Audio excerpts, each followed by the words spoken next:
So now today we will start with theorem 10.8. So the students have read out the theorem. Yes, sir. Statement समझ में आई कुछ? Yes, sir. Can any student can explain? Sir सिर्फ इतनी समझ में आएगी हम समझ सकते हैं, है ना?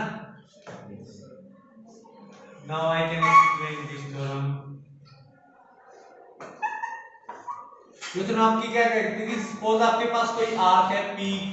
Suppose we are having an arc PQ. ये आर्क जो सेंटर पे एंगल सब्टेंड करेगी ना, वो डबल होगा किसका? रिमेनिंग पार्ट पे एंगल कैसे सब्टेंड हुआ है? और साइकिल करवाया था क्या मैंने? ये आर्क है PQ. सपोज इसने जो एंगल सब्टेंड किया सेंटर पे कौन सा एंगल सब्टेंड किया? Angle POQ. रिमेनिंग पार्ट पे एंगल कैसे सब्टेंड होता है? मैंने कल करवाया था क्या टॉपिक? यस और नो? नहीं करवाया. तो अब रिमेनिंग पार्ट पे कैसे एंगल सब्टेंड होगा? हम इसी सर्कल को लेते हैं यहां पर. ये देखो सपोज ये सर्कल हमारे पास से PQ. अब ये होगी हमारी R. मैंने माइनर R ली है. Yes sir. अब रिमेनिंग पार्ट कौन सा बच गया? हमारा मेजर वाला पार्ट. Yes sir. तो यार मेजर वाले पार्ट कहां पर एंगल सब्टेंड करेगी? सपोज एंगल PAQ ये सब्टेंड किया. ये क्या होगा हमारा? Angle subtending at the remaining part of the circle. ऐसे ही मैंने यहाँ लिया PBQ. ये भी क्या हो गया हमारा? Angle subtending at the remaining part of the circle. Means अगर आप माइनर आर्क लोगे, मींस अगर आप माइनर आर्क लोगे तो एंगल कहां सब्टेंड करेगी? रिमेनिंग पार्ट मेजर वाले पे जो बच गया. और इसी की जगह अगर माइनर की बजाय मेजर आर्क होती तो उसको सेम को हम ले लेते हैं. यहाँ पर माइनर की बजाय ना सेम आर्क मेजर ले लेता है. अब ये मेजर आर्क कहां एंगल सब्टेंड करेगी? माइनर आर्क पे. माइनर वाले पार्ट पे. अगर आपने मेजर आर्क ले रखी है, अगर आपने मेजर आर्क कंसीडर की हुई है, तो वो कहां एंगल सब्टेंड करेगी? जो माइनर वाला हमारा पार्ट बच गया, दैट मींस सपोज मैं यहां पर लूं पॉइंट x, तो क्या हो जाएगा हमारा एंगल PXQ. और यहां हो जाएगा एंगल y, तो क्या हो जाएगा हमारा एंगल PYQ. आज सुन रहे हैं कैसे एंगल सब्टेंड करती है? Yes sir. आपने जो आर्क लिया है ना, उसके अलावा जो बाउंड्री बचेगी सर्कल की, उस पे जो एंगल होगा वो क्या होगा? That is angle subtended by the arc on the remaining part of the circle. तो यहां पर मैं पॉइंट कुछ यहां लेता हूं, जैसे कि ये पॉइंट होगा हमारा A. तो ये होगा हमारा रिमेनिंग पार्ट पे, ये आएगा हमारा एंगल PAQ. अब हमें क्या शो करना है कि जो आर्क ने सेंटर पे एंगल सब्टेंड किया, जो आर्क ने सेंटर पे एंगल सब्टेंड किया है, वो जो रिमेनिंग पार्ट पे एंगल बनेगा उसका क्या हो जाएगा? Double. That is we have to prove that angle POQ is double of the angle PAQ. Sir ये हम आर्क कहीं पर भी लगा सकते हैं मेजर वाले में? मेजर में कहीं हो सकती है, ये यहां भी हो सकती है. एंगल बनना चाहिए. यहां लिया तो है. एंगल बनना चाहिए सर. एंगल बनना चाहिए, बाउंड्री पे होना चाहिए. रिमेनिंग पार्ट का भी पॉइंट्स आप कैसे भी ले सकते हो, बट इसको मैं करवाऊंगा आपकी बुक के अकॉर्डिंग, ताकि आप वहां से दोबारा से देखोगे ना तो देखने में परेशानी नहीं होगी. Yes sir. मैंने यहाँ देखो यहाँ भी एंगल लिया, यहाँ लिया एंगल, देखो यहाँ पर एंगल, यहाँ पर मैंने यहाँ लिया हुआ है, यहाँ भी लिया हुआ, वहां सेंटर में ले लिया. Yes sir. अब ये सर ये A तो ये वहां से लेकर ये वो बना दे तो सर दूसरे वाला इससे ऐड ना करे PQ से. तो बेटा एंगल यहीं से बनेगा, तभी तो इस आर्क से बनेगा. आर्क से एंगल बनना मींस इसके एंड एंड पॉइंट पॉइंट से बढ़ना.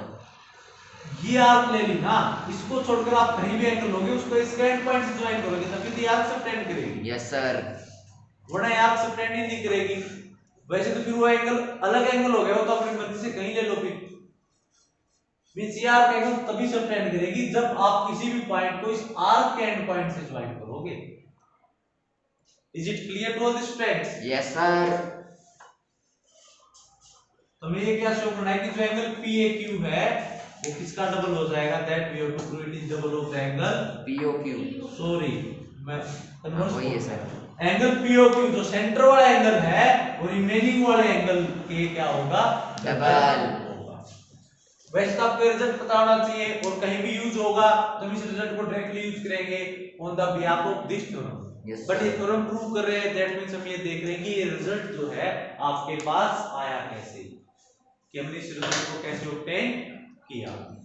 Is it clear? Yes sir.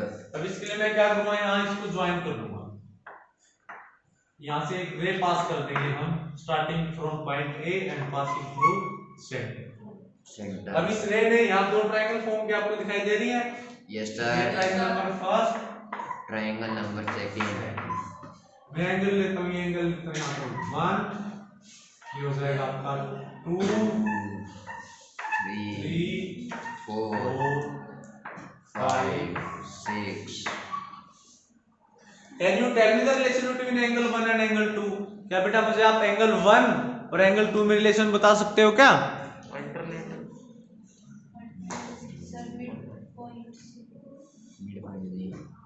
देखो मैं इसको अलग से ड्रॉ करके देख लेता हूँ, यहाँ देखो sir angle 5 is equal to angle 1 plus angle 2। ये तो हो सकता है। मैं एंगल 1 और एंगल 2 के बीच रिलेशन पूछना चाह रहा हूँ, OP एंड OA, और ये आपका एंगल 1 है और ये क्या एंगल 2। क्या OP सर्कल का रेडियस है और क्या OA भी रेडियस है? एंगल उससे लिख दिए। तो क्या ये दोनों साइड इक्वल हो जाएंगी OP and OA? Yes sir. अब अगर ये साइड इक्वल है तो क्या आप इन दोनों एंगल के बीच रिलेशन बता सकते हो? Yes sir. Isosceles triangle. कैसे आइसोसेलेस ट्रायंगल? Yes, अब sir. आइसोसेलेस ट्रायंगल के अंदर इक्वल साइड के अपोजिट वाले एंगल आपस में क्या हो जाएंगे? Equal. That means angle 1 is equal to angle 2।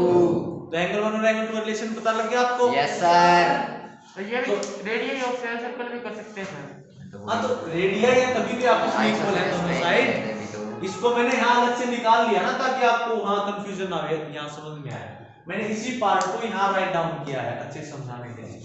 Now in triangle AOP, in triangle AOP, we know that OA is equal to OP. Yes, sir. Write down the reason why, because OA and OP are the radii of the same circle. Prove करोगे तब reason write down करना पड़ेगा। Yes sir. Then I can say that angle 1 is equal to angle 2. Why? What is the reason? Because opposite to the equal side of a circle are equal. Now triangle AOQ. In triangle AOQ. तो यहाँ से क्या हो जाएगा हमारा? Can I say that O is equal to OQ? Yes sir. So can I say that angle 3 is equal to angle 4? क्या same जैसे angle 3 और 4 भी आप इक्वल प्रूव कर दोगे? Yes sir. Equation number first और सेकंड इनमें किसी बच्चे को कोई डाउट है? No sir. देन अब हमें 1 और 2 और 3 और 4 का आपस में रिलेशन पता लग गया। अब हम वापस आते हैं हमारे ट्रायंगल फर्स्ट पे। कौन सी पे? Triangle first. अब ये ट्रायंगल 5 है आपका। Yes sir. ये एक्चुअली एंगल ट्रायंगल फर्स्ट का। Yes sir. अब ये एंगल 5 कौन से एंगल के सम के equal? Angle 1 plus angle 2। Angle 1 plus angle 2। आप इसको राइट डाउन कर सकते हो proper reasoning? Yes sir. I can directly write down it. Angle 5 is equal to angle 1 plus angle 2. हमें रिलेशन किसमें बताना है? POQ और PAQ में। यानी कि यहाँ और यहाँ हमें चाहिए 5 और 2। हमें किसको एक्सचेंज करना पड़ेगा?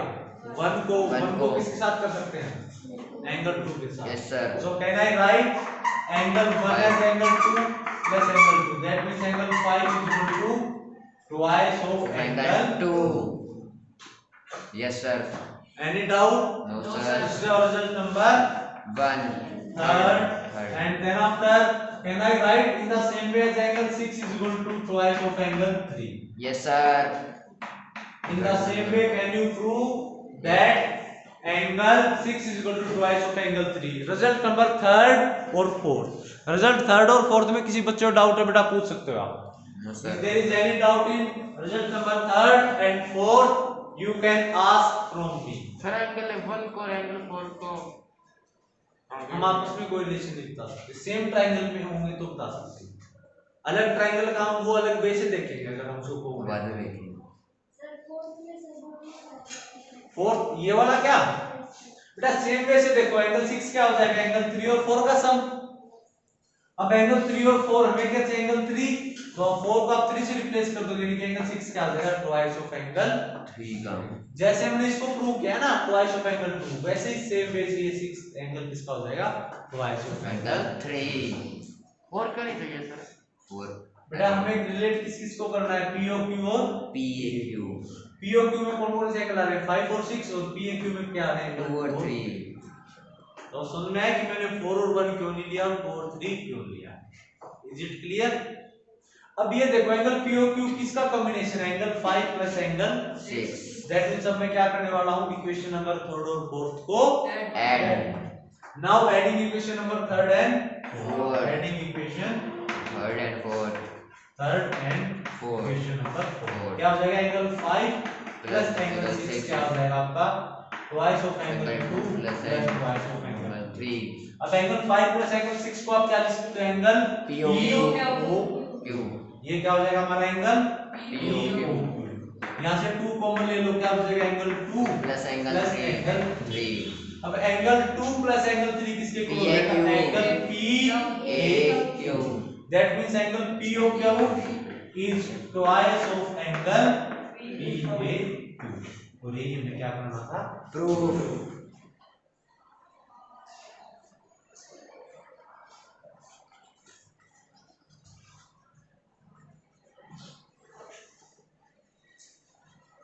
इस तरह का रिजल्ट आपको अच्छे से समझ में आ गया. Yes sir. ये रिजल्ट इक्वल क्यों होता है वो आपको सॉल्यूशन ही समझ में आएगा अच्छे से. अजय बेटा समझ में आएगा बिल्कुल अच्छे से. ये थ्योरम क्या कहते हैं, बड़ा सिंपल सा इसको समझिए. ये थ्योरम ये कहते हैं कि आपने सपोज कोई आर्क ली, तो वो आर्क जो सेंटर पे एंगल बनाएगी ना वो डबल होगा इसका जो वो रिमेनिंग पार्ट में बनाएगी मेजर पे बनाएंगे. सीधा सा रिजल्ट समझ में आ गया. Yes sir. अब ये देखो सभी बच्चे सपोज मैं एक सर्कल ले लेता हूं और ये आर्क है आपके पास PQ और ये बाउंड्री ये जो है रिमेनिंग पार्ट पे एंगल बना रही है आपका 40 डिग्री. क्या बना रही है 40 डिग्री. तो आप सेंटर पे एंगल बता सकते हो कितने डिग्री? Yes sir. 80 डिग्री. कितने डिग्री का रहेगा 80 डिग्री. क्या आ जाएगा डबल. यानी कि सपोज ये आपके पास सेंटर है यहाँ पर O, तो यहाँ पर ये कितने डिग्री एंगल बनेगा आपका डबल, दैट इज 80 डिग्री. और अगर यहाँ आपके पास एंगल होता है 150 डिग्री, तो अब यहाँ एंगल कितना बनता है 75. उसका क्या हो जाएगा R. On the behalf of this theorem इसके आप स्टेटमेंट राइट डाउन करोगे. एक्सरसाइज 10.5 में ना ऐसे ही लॉजिकल क्वेश्चन होंगे आपके.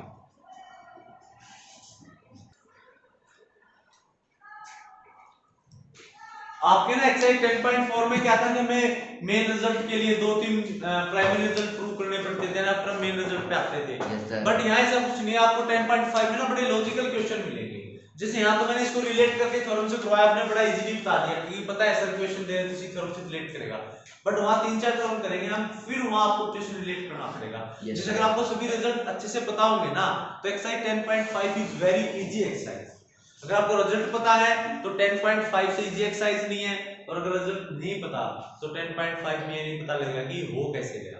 क्योंकि ये देखो ये 150 दे 75, अगर आपको रिजल्ट पता है तो आपको रीजनिंग पता है, वरना आप कंफ्यूज रहोगे कि आया कैसे.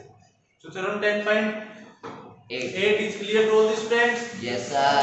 Now what is your theorem 10.9? Angle is the same segment. Angles in the same segment of the circle are Equal.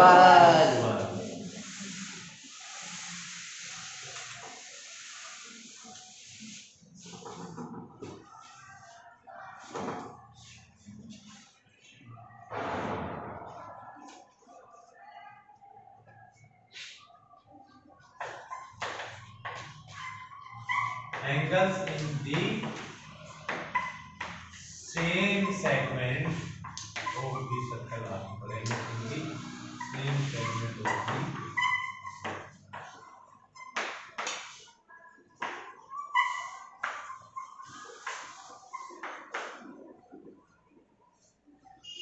भी रिजल्ट क्या कहता है हम इसको डिस्कस कर लेते हैं। Suppose we are having a circle, हमारे पास एक सर्कल है और उसके अंदर हमारे पास आर्क है। सपोज हम मान लेते हैं x y। मैंने कौन से आर्क ली? x y। I am discussing about minor arc. कौन से आर्क के बारे में डिस्कस कर रहे हैं? माइनर आर्क मींस इन दोनों पॉइंट के बीच जो सर्कल का छोटे वाला हिस्सा है, स्मॉल पार्ट होता है सर्कल। अब इस आर्क ने सपोज इस बाउंड्री पे कोई एक एंगल सबटेंड किया, एंगल XAY, और हम मान लेते हैं इसने सेकंड एंगल कुछ यहां सबटेंड किया, एंगल XBY। तो अगर आप इसको ज्वाइन करते हुए ना एक लाइन खींचो, तो ये लाइन क्या इसको दो पार्ट में डिवाइड करेगी, एक सेगमेंट आपका below this line, yes sir, एक अबव हो जाएगा। यस सर, अब क्या ये दोनों आपके एंगल सेम सेगमेंट में आ गए क्या? यस सर, एक ही साइड है, that means these angles are equal, यानी कि एंगल XAY और एंगल XBY क्या हो जाएंगे? इक्वल। ये तो था आपका, हमें क्या प्रूव करना है अकॉर्डिंग टू मैथमेटिकल। इसको ना हमारे आप एक सिंपल वे से आप इसको रिलेट कर लो। सपोज हमारे पास कोई आर्क है, सपोज हमारे पास कोई आर्क है, वो रिमेनिंग पार्ट पे जो भी एंगल बनाएंगे ना वो सभी एंगल आपके आपस में क्या रहेंगे? इक्वल। ज्यादा इजीली समझ में बेटा, इसको हम देखेंगे इक्वल कैसे। एक बार मैं जो बता रहा हूं उसको सुनो, ज्यादा इजीली समझ में आया ना। ये angle in the same segment of the circle, इसको आप सेम सिंपल एंगल में समझ लो कि आपके पास कोई आर्क है, वो आर्क जो रिमेनिंग पार्ट पे जितने भी एंगल बनाएंगे ना बाउंड्री पे, वो सभी एंगल आपस में क्या रहेंगे? इक्वल। तो इक्वल कैसे रहेंगे इसको हम करते हैं। अब ये देखो, इसको मैं सिंपल से ज्वाइन कर लेता हूं। कौन सा एंगल बनेगा? Angle XOY। यस क्या एंगल सर, XOY इसका डबल हो जाएगा? Yes, sir. यस सर, क्योंकि हमने भी थ्योरम 10/8 किया है Yes, that sir. Angle subtended at centre is double two the angle subtended at the remaining part of the circle. Circle. So angle XOY is double of angle XAY। Angle XAY। अब ये देखो, अब ये arc angle यहां पे subtend कर रही है। यस सर, अब ये एंगल भी सेंटर का, सेंटर इसका जो ये एंगल है ये इसका भी डबल हो जाएगा। Yes, sir. क्योंकि ये एंगल जो आर्क ने सेंटर पे सबटेंड किया और ये क्या किया? रिमेनिंग पार्ट पे सबटेंड। यानी कि अब जो एंगल XOY है किसका डबल हो जाएगा? इसका भी डबल हो जाएगा, क्योंकि हमने थ्योरम किया that angle subtended by an arc at the centre to the angle subtended at the remaining part of the circle. तो यहां से क्या हो जाएगा हमारा? एंगल XOY किसका डबल हो जाएगा? Twice of angle XBY। ये हो जाएगा ट्वाइस ऑफ एंगल XBY।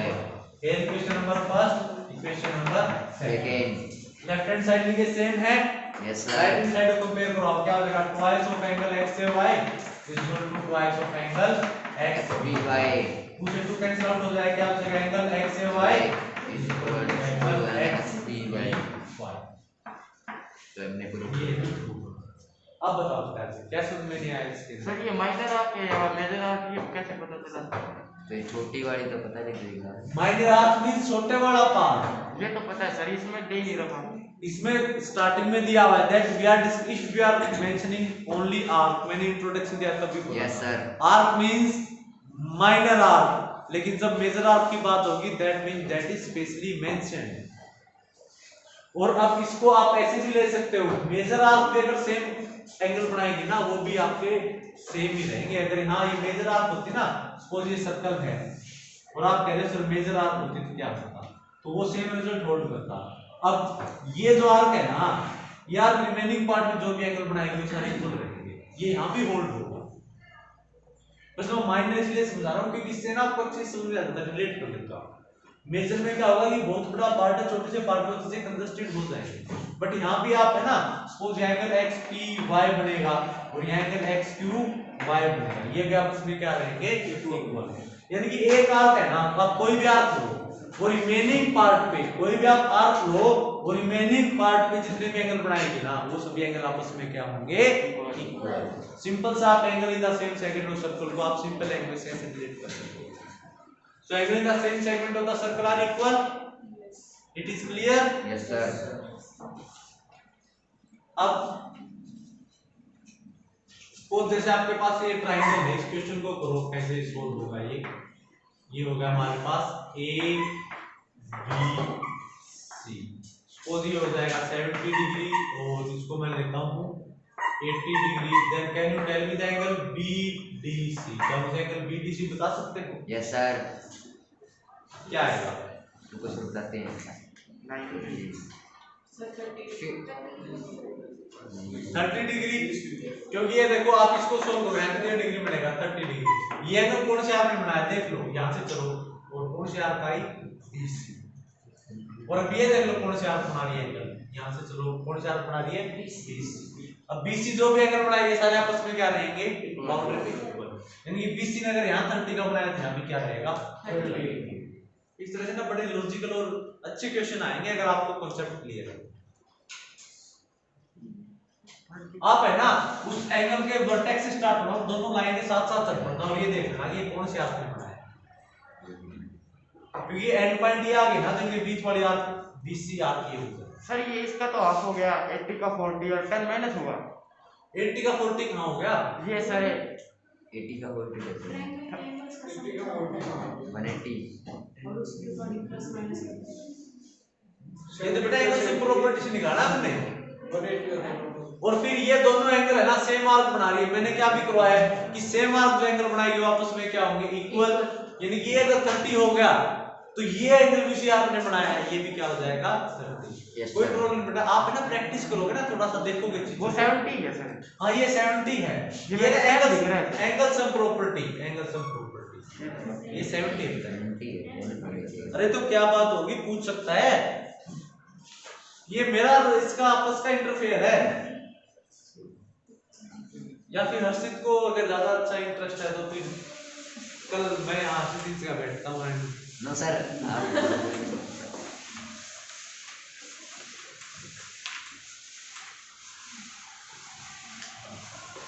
अब तक हमने सिर्फ दो रिजल्ट समझ में आ गए। Yes sir. पहला तो आर्क अगर सेंटर पे कोई एंगल बनाएगी वो बाउंड्री वाले एंगल से क्या होगा डबल। और दूसरा एक आर्क जो है रिमेनिंग बाउंड्री पे जो भी एंगल बनाएगी वो सभी आपस में क्या हो जाएंगे इक्वल। इस स्टेटमेंट को आप सिंपल लैंग्वेज से जिस तरह रिलेट करोगे ना उतना ज्यादा अंडरस्टैंडिंग अच्छी होगी। फॉर्मली तो फिर आपको स्टेटमेंट दिखेगी तो आप उसके अकॉर्डिंग उनको सोल्व कर सकते हैं। Then after angle in semicircle is a right angle, angle in semicircle is a angle in semicircle is a right angle। कि आपका जो सेमीसर्कल में जो एंगल बनेगा वो हमेशा क्या होगा 90 डिग्री का होगा। अब सपोज हम ले लें यहाँ पर सर्कल, अभी सर्कल सेमीसर्कल कब हो सकता है जब मैं इसके सेंटर से एक डायमीटर पास करूंगा, डायमीटर ही करेगा ना। यस ऊपर वाली बाउंड्री आपका सेमीसर्कल नीचे वाली बाउंड्री भी सेम। Yes sir. अब angle in semicircle is right angle, आप इसको डायमीटर से रिलेट कर लीजिए कि डायमीटर जो भी सर्कल के ऊपर एंगल बनाएगा, डायमीटर एंगल बनाएगा सेमीसर्कल में बनाएगा तो ऊपर वाले सेमीसर्कल पे या नीचे वाले सेमीसर्कल पे। अगर डायमीटर किसी भी सेमीसर्कल पे अगर एंगल बनाएगा तो आपका क्या हो जाएगा 90 डिग्री। अब वो कैसे होगा देखो, सपोज मैंने लिया यहाँ पर एंगल ATP, एंगल ATP ये क्या हो जाएगा 90 डिग्री। अब इसने यहाँ एंगल देखो ये लाइन है, इसने सेंटर पे कितना एंगल सब्ट्रैक्ट कर सकता है 180। रिमेनिंग पार्ट पे क्या होगा 90। अब कहीं भी ले लो ना डायमीटर कहीं भी एंगल बनाएगा ना सपोज एक क्यूब ये भी क्या होगा 90 राइट एंगल। और अगर ये डायमीटर यहाँ बनाएगा ना तो यहाँ भी 90 मींस डायमीटर जो है ना चाहे ऊपर वाले सेमीसर्कल में बनाया नीचे वाले सेमीसर्कल में, डायमीटर अगर कहीं भी एंगल सब्ट्रैक्ट करेगा तो आपका क्या हो जाएगा 90 डिग्री। यहाँ तक अच्छे समझ में आ गया? कोई doubt? Theorem 10.8, 10.9, then after angle in semicircle is a right angle, that is also clear to you. Yes, sir. Now we are going to do theorem 10.10. 10.10. If a line segment joining 2 points subtends equal angle at other 2 points lying on the same side of the line segment containing the line segment, then the 4 points lies on a circle. That means they are concyclic. तो सबसे पहले हम discuss करते हैं कि concyclic points हमारे कौन से होते हैं। What do you mean by concyclic point? Collinear points पता है? Yes sir. Collinear point sir वो होते हैं जो एक लाइन पे लाई करे सर सीधी। कोलिनियर पॉइंट्स कौन से होते हैं? Points lie on the same line. तो फिर अब कंसाइक्लिक पॉइंट्स कौन से होंगे? What do you mean by concyclic points? जो एक लाइन पे ना हो। अब देखो cyclic, cyclic circle, concyclic means on the same circle, means ऐसे पॉइंट जो सेम सर्कल पे होंगे वो क्या कहलाएंगे आपके? Concyclic point. Concyclic points clear हो गया आपको? कहीं अगर ये लिखा जाए ना कि कंसाइक्लिक पॉइंट्स तो कंफ्यूज नहीं होना, दैट मींस वो पॉइंट्स क्या आपके सेम सर्कल पे हैं। अब ये थ्योरम 10.10 क्या कहती है, हम इसका सिर्फ प्रेजेंट करेंगे, आपको समझा दूंगा अच्छे से। अब ये थ्योरम ये कहती है कि सपोज आपके पास कोई लाइन सेगमेंट है, जिसके एंड पॉइंट को मान लेता हूं ए बी। सपोज हमारे पास क्या है, कोई लाइन सेगमेंट है जिसके एंड पॉइंट क्या है ए बी। प्रियंका बेटा आपसे आगे जो बच्चा बैठा हुआ, what is your name? Poonam. बेटा अगर स्टडी में इंटरेस्ट नहीं है तो कोई जबरदस्ती नहीं है क्लास में बैठने की। और बेटा अगर समझ में नहीं आ रहा पूछ सकते हो, सिट डाउन बेटा प्रियंका। पूनम बेटा अगर समझ में नहीं आ रहा ना, then you can ask from me 1 time 2 time 10 time.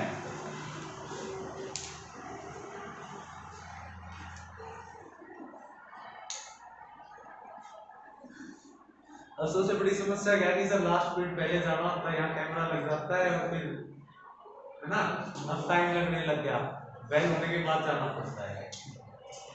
ऐसी कोई समस्या नहीं है क्या? Sir. Then we can continue. Yes sir. Sure. Yes sir. So now we are doing theorem 10.10. अब theorem 10.10 क्या कहती है? सपोज आपके पास बेटा कोई लाइन सेगमेंट है, उसके एंड पॉइंट में ले लिए ए बी। अब इस लाइन सेगमेंट की सेम साइड दोनों पॉइंट लाई करेंगे। सेम साइड समझ रहे हो? या तो दोनों पॉइंट्स अबव होंगे या दोनों पॉइंट से बिलो होंगे। अगर इस लाइन सेगमेंट की सेम साइड मैंने अबव की तरफ ले ली है, कोई पॉइंट है पी और क्यू। अगर ये लाइन सेगमेंट इन दोनों पॉइंट्स पे इक्वल एंगल सबटेंड करे, इक्वल एंगल मींस आप क्या समझते हो कि एंगल APB और एंगल AQB मींस ये दोनों एंगल आपके क्या हो जाएं? इक्वल। तो दैट मींस ये चारों पॉइंट क्या होंगे? कंसाइक्लिक। चारों पॉइंट कंसाइक्लिक से आप समझ रहे हो कि अगर मैं 3 पॉइंट को लेकर कोई एक सर्कल ड्रॉ कर सकता हूं, अगर मैं 3 पॉइंट को लेकर कोई एक सर्कल ड्रॉ करूंगा ना बेटा, तो 4th पॉइंट भी उसी सर्कल पे आएगा। मींस आप 3 पॉइंट्स को लेकर कोई भी अगर सर्कल ड्रॉ करोगे तो 4th पॉइंट भी आपका उसी सर्कल पे आएगा। ये होता है कंसाइक्लिक। 4th पॉइंट आ गया। वो पॉइंट बेटा ये 2 पॉइंट यहाँ हो गए, 3rd हो गया, ये 4th हो गया। 2 लाइन सेगमेंट की और 2 आपको गिव। ये रिजल्ट अच्छे समझ में आ गया? इसको दोबारा रिपीट करवा देता हूँ। सपोज आपके पास कोई लाइन सेगमेंट है जिसके एंड पॉइंट है ए बी और इसके सेम साइड कोई 2 पॉइंट लाई कर रहे हैं, मैंने क्या लिए वो पी क्यू। अब इन दोनों पॉइंट्स पे ये लाइन सेगमेंट क्या कर रही है? Equal angle subtend. अगर किन्हीं भी 2 पॉइंट्स पे वो आपकी लाइन सेगमेंट जो इक्वल एंगल सबटेंड करेगी तो आपके चारों पॉइंट क्या हो जाएंगे? कंसाइक्लिक। 2 पॉइंट्स जिन पे एंगल सबटेंड हो रहे हैं और बचे हुए 2 पॉइंट्स कौन से होंगे? And point of the line segment. जो लाइन सेगमेंट के एंड पॉइंट होंगे ना, बाकी 2 पॉइंट वो होंगे। यस तो सर। कंसाइक्लिक मींस ये इन चारों से आप एक सर्कल पास कर सकते हो। ये कंसेप्ट आपको अच्छे समझ में आ गया? Yes sir. Then after we are going to study cyclic quadrilateral. हम स्टडी करने वाले हैं cyclic quadrilateral. What do you mean by cyclic quadrilateral? Quadrilateral sir जो सर जिसके वर्टेक्स सर्कल पे लाई करें। Yes sir. यानी कि कोई आपके पास quadrilateral, quadrilateral means polygon having 4 sides और उसके चारों वर्टेक्स अगर आपके सर्कल पे आ जाएं तो हमारी क्वाड्रिलेटरल कैसी हो जाएगी? साइक्लिक। जैसे मैं एक सर्कल लेता हूं और A B B C C D. मैंने एक क्वाड्रिलेटरल ली यहाँ पर। अब देखो इसके चारों वर्टेक्स क्या सर्कल के ऊपर हैं? यस तो सर। एक क्वाड्रिलेटरल कैसी हो जाएगी आपकी? Cyclic quadrilateral. क्वाड्रिलेटरल। अब साइक्लिक क्वाड्रिलेटरल एक है ना बड़ी अच्छी प्रॉपर्टी होती है, इसको प्रूव कल करेंगे, रिजल्ट आता है। Yes sir. अब साइक्लिक क्वाड्रिलेटरल जो अपोजिट एंगल होंगे ना बेटा, उनका सम आपका क्या होगा? 180 मींस एंगल ए और एंगल डी का सम क्या हो जाएगा? 180 डिग्री। और एंगल बी और एंगल डी का बी और सी का सम क्या हो जाएगा? 180 डिग्री। इस पूरे का 360। हाँ सभी का 360 होगा क्योंकि क्वाड्रिलेटरल के सभी एंगल्स का सम 360 हो जाता है। अब यहाँ देखो सपोज मैं आपसे पूछूं कि अगर एंगल ए आपका 100 है तो एंगल बी कितना रहेगा? 80। ओके। अब अगर मैं आपको बोल दूं कि अब ये कंप्लीट एंगल सी नहीं है, एंगल ए सी बी का मेजर मैंने आपको दे दिया, इसको लिख देते हैं 50 डिग्री, तो वो 30 हो जाएगा। तो मुझे बताओ कि जो एंगल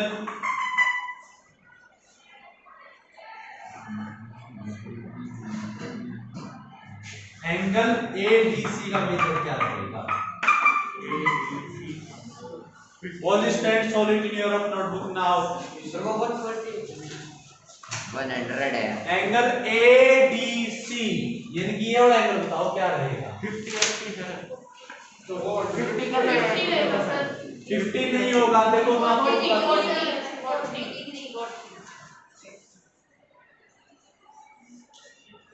ये 50 नहीं रहेगा, इसका रीजन है हमारे पास, क्योंकि ये देखो ये एंगल यहाँ से स्टैंड हो रहा है और ये एंगल यहाँ आएगा फिर 50 डिग्री, यहाँ नहीं आएगा सर 50 होगा। ये होगा 50। सर 30 कंप्लीट क्या है? 80 तो कितना बचेगा? 30। Do it in your rough notebook now. इसको ना rough notebook में करो. And your homework is to do example number 3rd and 4th in rough notebook. Example number 3rd and 4th in rough notebook. Chapter में सभी बच्चों की check करो rough notebook. Ajay बेटा प्लीज लिसन फॉर मी। कर हमें सिर्फ एक ही रिजल्ट करना है, then after our this topic is complete. इसलिए ना पहले सभी बच्चे रफ नोटबुक में करके आएंगे example number 3rd and 4th। Yes sir. And I can check there notebook. Yes sir. जरूरी नहीं कि आपको वो एग्जांपल सॉल्व करके आने, उसका आपको समझ में नहीं आया, लेकिन आपको कम से कम उसमें देखना है क्या गिवन है, क्या प्रूव करना है, इतना तो देख ही सकते हो। अगर पॉसिबल हो पाए तो ये देखना कि हम इसको कैसे कर सकते हैं, और अगर आपसे नहीं हो रहा है ना, अगर आपने ट्राई किया हुआ है तो अगले दिन जब मैं यहाँ करवाऊंगा आपको कल, तो आपको फिर है ना अच्छे से याद हो जाएगा कि ऐसे होना है, क्योंकि जितना आप मैथ को प्रैक्टिस करोगे ना उतना आपको ज्यादा अच्छे से याद आएगा। So your work is to do example number 3rd and 4th in rough notebook, and now you have to do this given question. इसको अभी करके देखो। अगर इस क्वेश्चन में किसी बच्चे को कोई भी डाउट है then you can ask from me। अभी करो बेटा, मैं यही हूँ। अगर समझ में नहीं आ रहा तो कौन सा एंगल? सी पे कोई एंगल नहीं है, कंप्लीट पे नहीं है, एंगल ACB पे है 50 डिग्री।